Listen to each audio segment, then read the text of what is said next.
सभी दोस्तों का एक बार फिर से स्वागत है आपके अपने YouTube चैनल उत्कर्ष स्टडी पे। और देखिएगा, हमने 4th ग्रेड एग्जाम के लिए चाणक्य सीरीज स्टार्ट की थी, जिसमें हमने चाणक्य सीरीज के अंतर्गत 3 सब्जेक्ट है वो कंप्लीट कर लिए हैं। आज हम चौथा सब्जेक्ट है उसको स्टार्ट कर रहे हैं और ये सब्जेक्ट रहने वाला है हिंदी विषय, जो कि आपके सिलेबस में 20 नंबर का दिया हुआ है। तो अपन टारगेट लेके चलेंगे कि 20 में से 20 है वो हिंदी में अपन को करने हैं, और मैं आपको जितने भी सिलेबस में आपके टॉपिक दिए हैं वो सारे करवाने वाला हूँ। और देखिएगा, इससे पहले मैं आपको बताना चाहूँगा कि चाणक्य सीरीज के अंतर्गत मैंने जो आपको 3 सब्जेक्ट करवाए हैं वो कौन कौन से हैं। तो सबसे पहले विज्ञान मैंने आपको करवाया है, तो विज्ञान की ये प्लेलिस्ट है वो आप देख लेना। उसके बाद में आप देखेंगे कंप्यूटर मैंने आपको करवाया है, कंप्यूटर आपका 5 नंबर का है, मात्र 10 क्लासों में मैंने आपको कंप्लीट करवाया है। इसके अलावा राजस्थान भूगोल जो कि आपके एग्जाम में 20 नंबर का आएगा, ये 33 क्लासों में करवाया है, ये भी देख लेना। इसके अलावा चाणक्य सीरीज के अंतर्गत राजस्थान पॉलिटी की क्लासें हैं वो आनंद सर के द्वारा ली गई है, जो कि राजस्थान पुलिस में सिलेक्टेड है वर्तमान में। तो इनकी 3 क्लासें हैं वो आप देख सकते हैं। और आज की हमारी क्लास है, इसको अपन स्टार्ट करते हैं। तो पहला क्वेश्चन देखिएगा, अपन जो आज टॉपिक पढ़ेंगे वो है संज्ञा। और संज्ञा है, इसको आपको समझना है, क्योंकि इसमें सारे क्वेश्चन हैं वो आपको तभी आएंगे जब आप संज्ञा है उसके जो भेद है इनको समझ लेंगे, और आप आराम से इन क्वेश्चनों को कर पाएंगे। तो सबसे पहले आपको समझना है। पहला क्वेश्चन देखिएगा, जैसे जिन शब्दों का रूप लिंग, वचन और कारक के आधार पर बदल जाता है वे क्या कहलाते हैं? अविकारी शब्द, एकार्थी शब्द, अवयव शब्द या विकारी शब्द। तो देखिएगा, ऐसे शब्द जो लिंग, वचन, कारक के आधार पर बदल जाते हैं इनको विकारी शब्द बोलते हैं। और विकारी शब्द के उदाहरणों में बहुत ही महत्वपूर्ण है, याद रखिएगा 4 उदाहरण कौन कौन से। संज्ञा जो आज पढ़ रहे हैं, उसके बाद में कल अपन सर्वनाम पढ़ेंगे, तो ये सर्वनाम है। इसके बाद में आपका क्रिया और विशेषण, ये 4 है वो विकारी शब्द के उदाहरण हैं। जैसे संज्ञा है, इसका वचन है, इसमें आपको उदाहरण लेते हैं जैसे लड़का। अब लड़का है वो आगे मैं आपको बताऊंगा, जातिवाचक संज्ञा का उदाहरण है। तो इसका वचन के आधार पे यानी एक वचन से बहुवचन बना सकते हैं, इसका चेंज कर सकते हैं। जैसे लड़का का लड़के हो गया, ठीक है, बहुत सारे लड़के खेल रहे हैं, तो वो एक प्रकार से क्या हो गया कि वचन है, उसका चेंज अपन कर सकते हैं। तो विकारी शब्द होते हैं ना, वो लिंग, वचन, कारक आदि के आधार पर बदल जाते हैं, जबकि अविकारी शब्द हैं वो नहीं बदलते हैं। अविकारी शब्दों में सबसे महत्वपूर्ण याद रखिएगा उदाहरण क्रिया विशेषण, यानी क्रिया विशेषण है वो अविकारी शब्द है।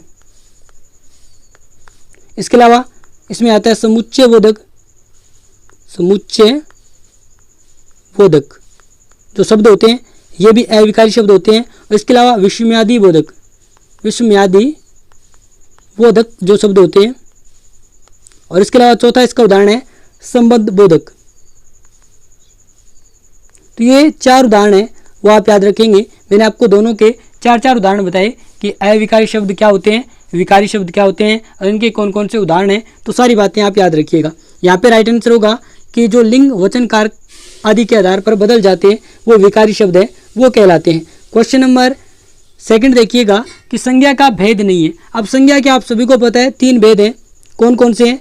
तो व्यक्तिवाचक है, दूसरा जातिवाचक है, तीसरा भाववाचक है। निजवाचक जैसा कोई भी भेद नहीं है। निजवाचक अपन पढ़ते हैं, ये सर्वनाम का भेद है। आगे अपन पढ़ेंगे सर्वनाम का भेद है। तो यहाँ पे सारी बातें समझते हुए चलिएगा और बहुत ही अच्छे तरीके से मैं आपको समझाने का प्रयास करूंगा। क्वेश्चन नंबर 3 कि द्रव्यवाचक संज्ञा का उदाहरण है सोना, पहाड़, नदी, गांव।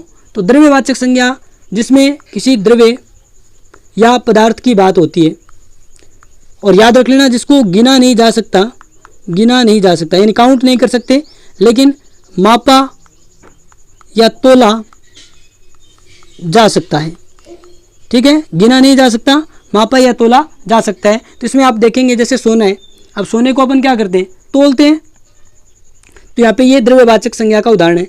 पहाड़ है, ये सारे पहाड़ आ गए। अब मैं कहूँ माउंट एवरेस्ट, तो ये तो एक नाम हो गया, तो व्यक्तिवाचक हो गया। लेकिन मैं पहाड़ों की बात करूँ तो पहाड़ जाति आ गई सारी, तो यहाँ पे जातिवाचक। अब नदी, नदी भी एक जाति है कि सारी नदियाँ आ गई, तो वो जातिवाचक हो गया। गांव, सारा जितने भी सारे गांव है वो आ गए। अब किसी गांव का कोई पर्टिकुलर नेम है तो वो आपका हो जाएगा व्यक्तिवाचक संज्ञा। तो यहाँ पे ये जो बाकी 3 ऑप्शन है ये जातिवाचक संज्ञा के उदाहरण है, जबकि द्रव्यवाचक संज्ञा का उदाहरण है सोना। यहाँ पे आगे एक और क्वेश्चन देखिएगा जो कि मैं आपको बताऊंगा कि कई बार क्या होता है, यानी अपन संज्ञा के 3 मुख्य भेद मानते हैं, और उसमें जो जातिवाचक है ना, जातिवाचक, उसके 2 भेद हैं वो माने जाते हैं, ठीक है। पहला भेद है द्रव्यवाचक और दूसरा है आपका समुदायवाचक या जिसको बोला जाता है समूहवाचक, समुदाय या समूहवाचक। तो यहाँ पे ये जातिवाचक के दो भेद हैं, याद रख लेना। अब इसमें सोना है ना वो द्रव्यवाचक के अंतर्गत आता है।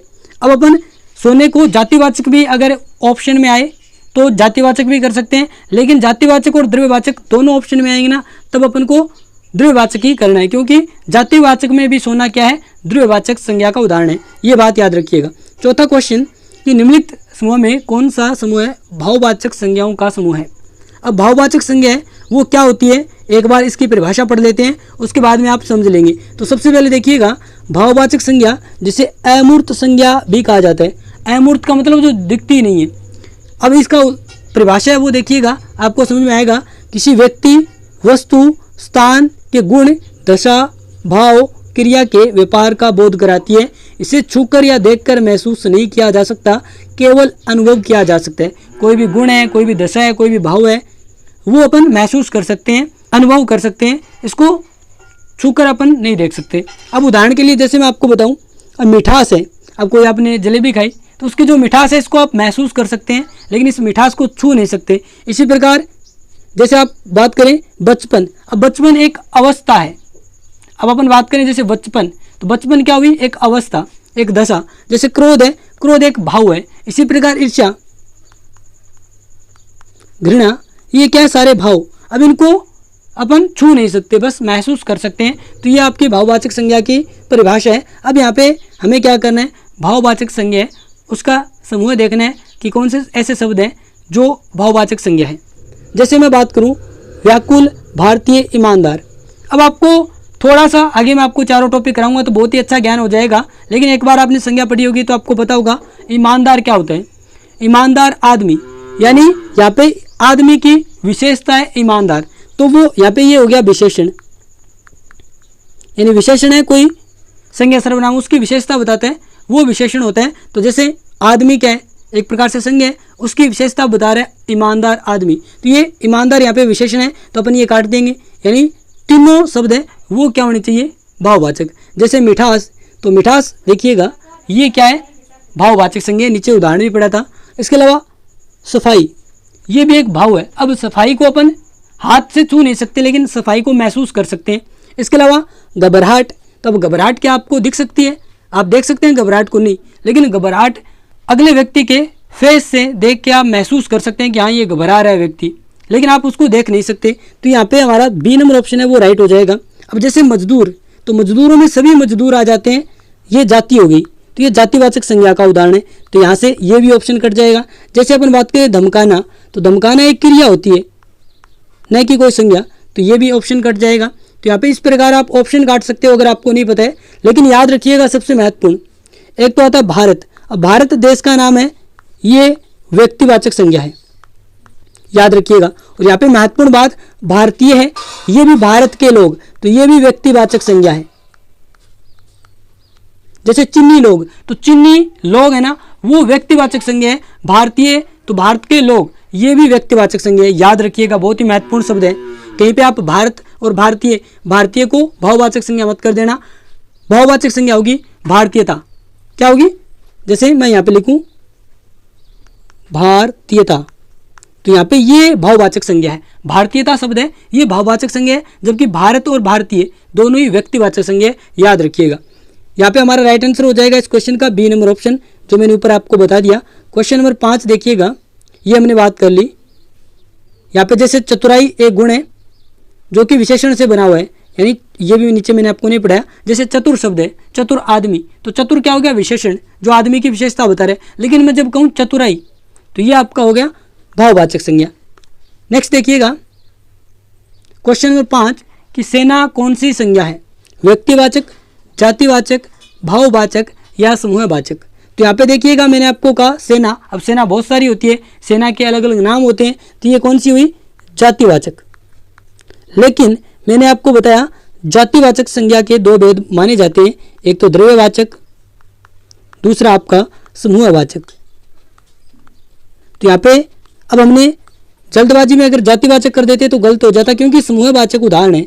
देखिए सेना है, सेना समूह होती है, जैसे भीड़ है तो भीड़ आदमियों का समूह है यानी जनता है उसका समूह है। तो सीधी सी बात है, जैसे जनता है तो जनता में बहुत सारे लोग आ जाते हैं, यानी भीड़ क्या है, लोगों का समूह है, जनता है। तो ये सारे शब्द क्या है, ये समूह को दर्शाते हैं। मैंने कहा जनता, तो ये समूह को दर्शा रहे, सेना समूह को दर्शा रहे, भीड़ समूह को दर्शा रहे। तो जातिवाचक में भी सेना शब्द है, वो समूहवाचक का उदाहरण है। डी नंबर ऑप्शन है वो राइट हो जाएगा। ये बहुत ही छोटी बात है, लेकिन जो पहली बार साथी देख रहे होंगे उनको मैं समझाने का प्रयास कर रहा हूँ। ठीक है, नेक्स्ट क्वेश्चन देखिएगा, क्वेश्चन नंबर 6, कौन सा शब्द जातिवाचक संज्ञा नहीं है?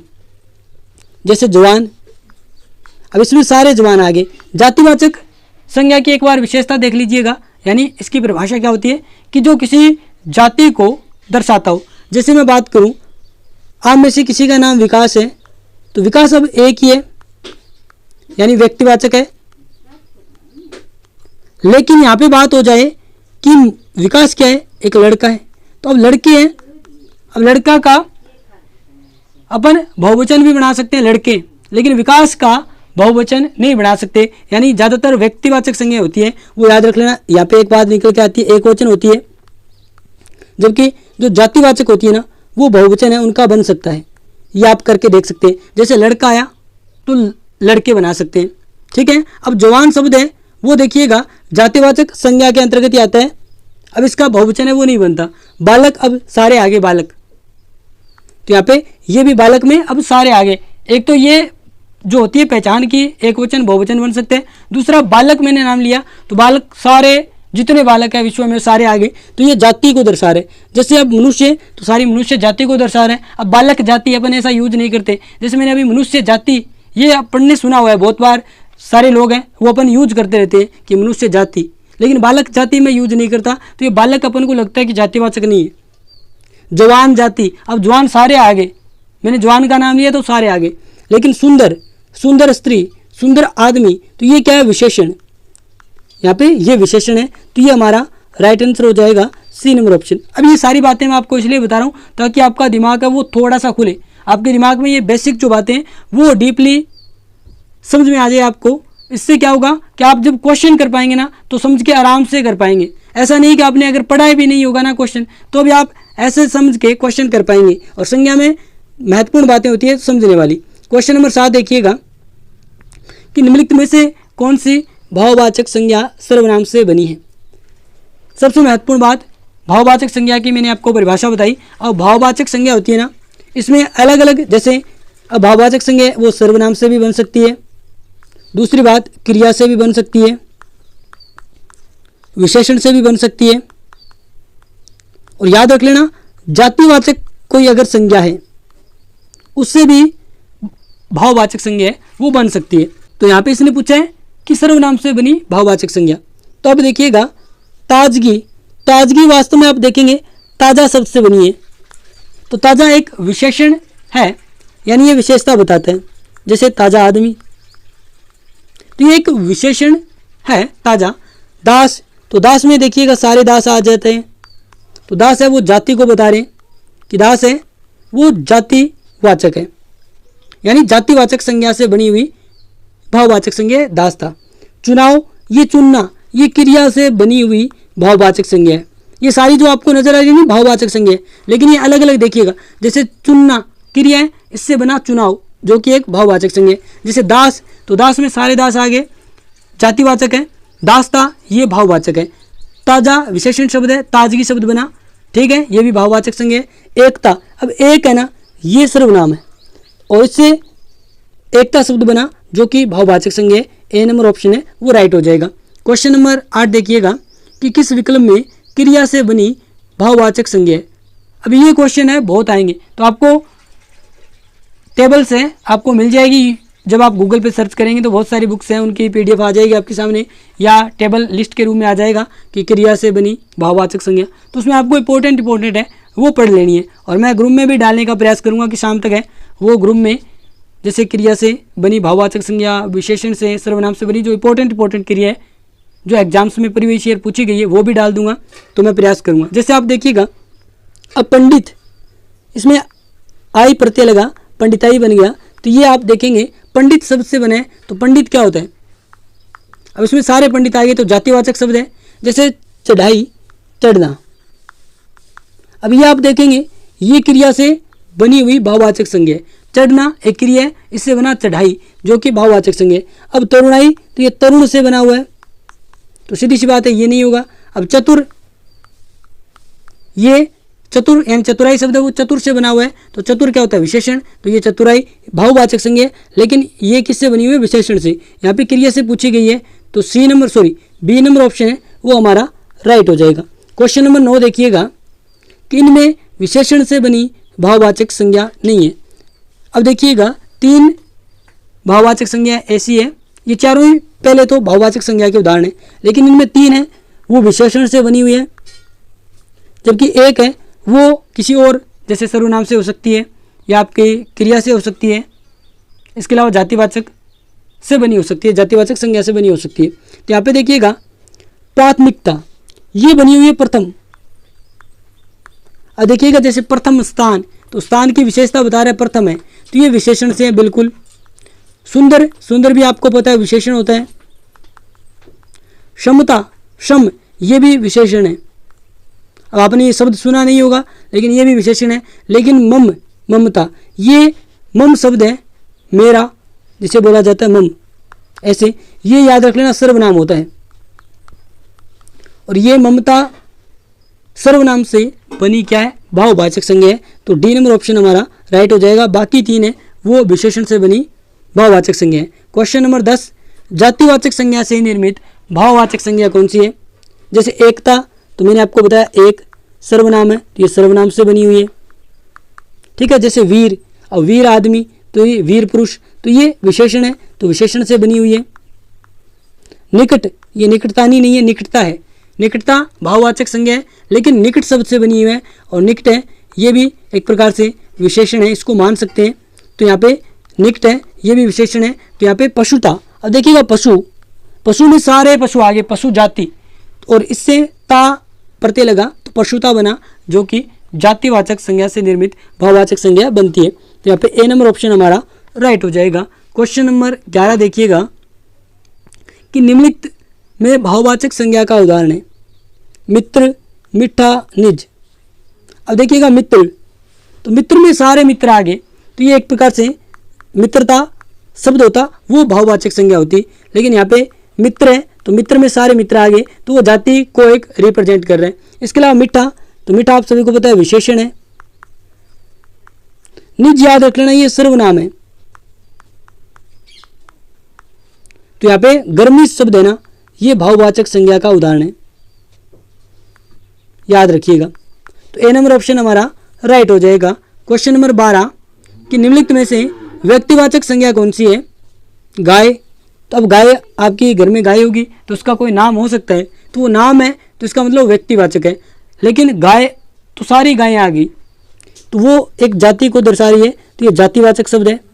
जैसे मकान, अब सारे मकान आ गए, तो ये जातिवाचक को दर्शा रहे हैं। जैसे चांदी, सोना चांदी, तो ये आ गया, इसको तोलते हैं, तो ये द्रव्यवाचक है, जातिवाचक का उदाहरण, लेकिन वास्तव में है क्या, जातिवाचक में भी द्रव्यवाचक संज्ञा का उदाहरण है चांदी। जापान देश का नाम है, अब जापान एक ही है तो व्यक्तिवाचक, यानी जापान देश का नाम है, किसी देश का नाम, किसी वस्तु का नाम, ये सारे क्या है व्यक्तिवाचक होते हैं। तो यहाँ पे डी नंबर ऑप्शन हमारा राइट हो जाएगा। क्वेश्चन नंबर 13 निम्नलिखित में से कौन सी भाववाचक संज्ञा सर्वनाम से बनी है, तो इसका राइट आंसर होगा अपनापन। जैसे मैंने आपको बताया कि मम शब्द है वो एक सर्वनाम है, एक शब्द है वो भी सर्वनाम है, इसमें अपना है ये भी सर्वनाम है, और इसके अलावा एक निज शब्द है वो भी सर्वनाम है, याद रख लेना। इनसे अलग अलग प्रत्यय जोड़ के क्रियाएं भाववाचक संज्ञा वो बनाई जाती है। तो यहाँ पे मैं आपके लिए कुछ उदाहरण भी लेके आऊँ। जैसे देखो